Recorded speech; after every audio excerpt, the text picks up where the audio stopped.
Em um mercado de trabalho tão competitivo, os estudantes devem ficar atentos além da sala de aula. Eles devem ficar atentos para a chave que vão garantir um futuro brilhante, a tão exigida experiência profissional. E uma forma de garantir isso no meio da vida acadêmica é fazendo um bom estágio. Para falar do assunto, nós convidamos o consultor de estágios do Instituto Evaldo Lodge, o IEL, Gilmar Peixoto. Primeiramente, gostaria de agradecer a presença, Gilmar, no SESI Entrevista. Qual a importância do estágio e as vantagens para o universitário? Bom, Johnny, o estágio ele é parte da capacitação do estudante, né? Então é através do estágio realmente que o estudante tem a oportunidade de colocar em prática as teorias que ele está vendo no curso, né? E colocar em prática e mostrar para as empresas a que ele veio realmente. Então a gente diz assim que o estágio é parte preponderante da formação do estudante, como define a própria lei de estágio. O estágio é o momento do educando colocar em prática as teorias vistas em sala de aula. Então existe aí a grande importância do estágio como parte prática mesmo de sua formação. Você falando em parte prática para a formação do profissional, existe uma hora certa para o aluno começar a fazer o estágio? Com certeza. Existem alguns momentos que são cruciais para a iniciativa de se fazer um estágio, né? Ressaltando que todos os cursos é importante que o estudante faça o estágio, porque o estágio vai ser um diferencial para que ele seja um profissional diferenciado depois no mercado. Normalmente é necessário que se tenha já uma base teórica consolidada para que se ingresse na tentativa e na realização de um estágio escolar. Então, normalmente, assim, em torno do quinto período, quarto período, são os momentos, a partir desses momentos, são os momentos mais indicados para o estudante estar ingressando na situação do estágio. A gente tem estágios de cursos técnicos e cursos superiores, né? Nos cursos técnicos, por exemplo, as escolas técnicas, elas determinam que só a partir do segundo módulo o estudante está liberado para fazer o estágio. Nas faculdades também. Temos algumas faculdades que permitem que o estágio seja feito a qualquer momento, em caráter não obrigatório, mas a partir de um determinado período é que se determina que o estágio é obrigatório e a partir daí o estudante está disponível para estar executando esses estágios. E qual o perfil do profissional procurado pelas empresas hoje?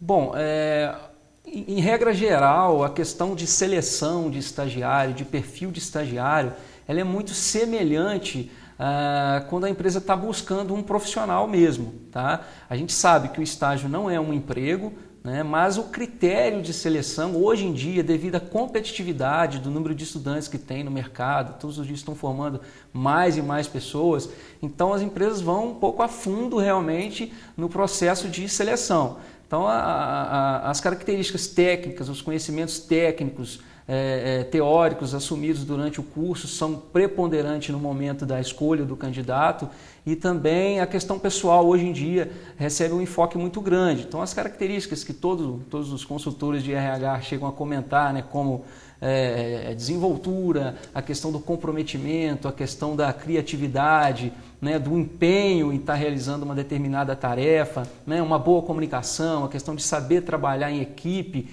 Isso tudo agregado ao conhecimento técnico é o que vai fazer o diferencial e este é o perfil que as empresas hoje estão buscando. Sim, tá? Você disse que o estagiário, o candidato a um estágio, ele deve, as empresas elas procuram os mesmos perfis de profissionais que vão ter um cargo direto. Exato. Como que o estagiário deve começar então? Qual vai ser o primeiro passo? Ele já deve começar direto no currículo? Na verdade é o seguinte, o candidato a estágio, ele não tem a prática que um profissional já que está no mercado tem. Então é importante, e a empresa sabe disso também, até por isso que se destaca muito as características pessoais do estagiário, tá? Mas no momento de se procurar um estágio, é importante que o candidato ele busque tudo que ele tiver de valor para estar agregando ao seu currículo, ele possa estar apresentando para aquela empresa. Então, atividades extra-classe, cursos de idiomas, qualquer outra tarefa, uma atividade, uma possibilidade de participar de algo no exterior, isso tudo é valor para estar constando no currículo do candidato e vai ser diferencial no momento do processo seletivo de estágio também. Tá? Então, assim, a questão prática a gente sabe que o estagiário não tem, o objetivo realmente não é esse, o objetivo é possibilitar a ele o desenvolvimento prático, mas essas questões de hoje, por exemplo, a questão dos conhecimentos de informática são básicos para estudantes de quaisquer cursos, né? Isso tudo conta valor para a hora do momento de um processo seletivo. A questão da experiência no exterior, você disse que ela acaba sendo um ponto importante para a seleção do estagiário. Qualquer tipo de experiência válida ou um curso no exterior é mais bem visto do que um trabalho no exterior? Como isso é visto pelas empresas? Qualquer tipo de atividade é válida. Um curso no exterior, um trabalho executado no exterior, um intercâmbio, tá? Um curso extracurricular feito no exterior.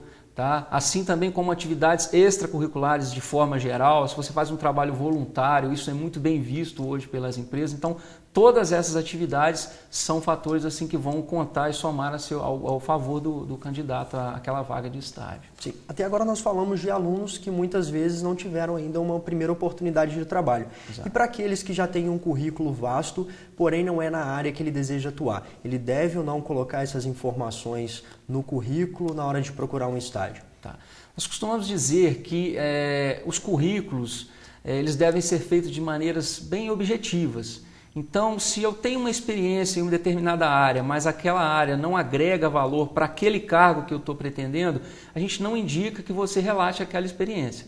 Tá? Então, quando a gente diz objetivo, realmente, eu tenho um cargo que eu estou pretendendo, então eu vou fazer o meu currículo objetivando aquele cargo. Então, eu vou colocar no meu currículo experiências que, de repente, tenham tido alguma relação com aquela atividade que eu estou pretendendo executar. Né? Nós dizemos assim que os currículos, de forma geral, um currículo assim, para ter uma informação necessária para um selecionador, para uma pessoa que está fazendo um recrutamento, ter uma atenção especial, a pessoa que está confeccionando pode usar da criatividade, tá?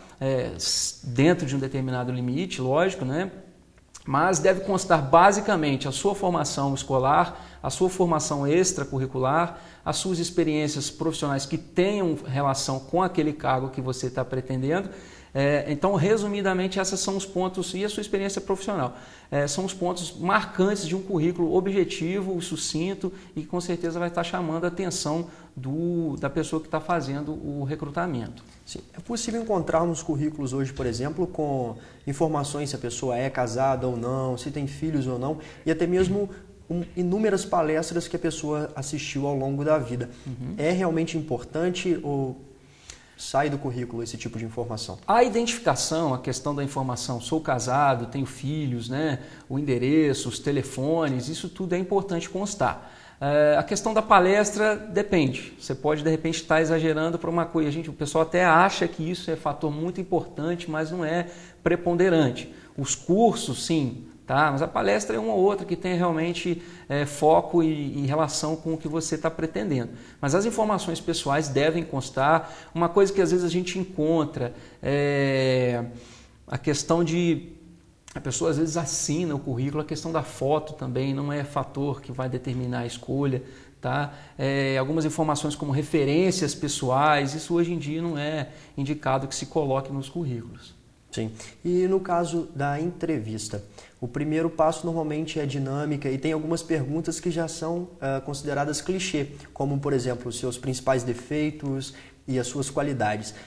Na verdade, o candidato ele deve omitir ou ele deve ser sincero na hora de responder essas questões? A todo momento, para qualquer candidato, a sinceridade é preponderante. Porque aquilo vai, depois de um tempo que você tiver na empresa, aquilo vai ficar claro para a empresa, para o empregador, e ele vai realmente comprovar se aquilo que você disse na entrevista é verídico ou não. Então, a dica que a gente dá é o seguinte: seja o mais sincero possível durante o momento da entrevista. Tá? Falando sobre entrevista, Johnny, a gente diz que a entrevista, na verdade, eu dividiria em 3 etapas. Tá? Você, a partir do momento que recebe um contato, o candidato que recebe um contato e é convidado a participar de um processo seletivo, a partir daquele momento ele já tem que se preparar para a entrevista. Como é que ele faz isso? Ele procura informações sobre a empresa, conhece as políticas da empresa, conhece o mercado da empresa, conhece as regras da empresa. Isso tudo vai gerar segurança no momento da entrevista para responder questões que vão ser colocadas pelo entrevistador, né?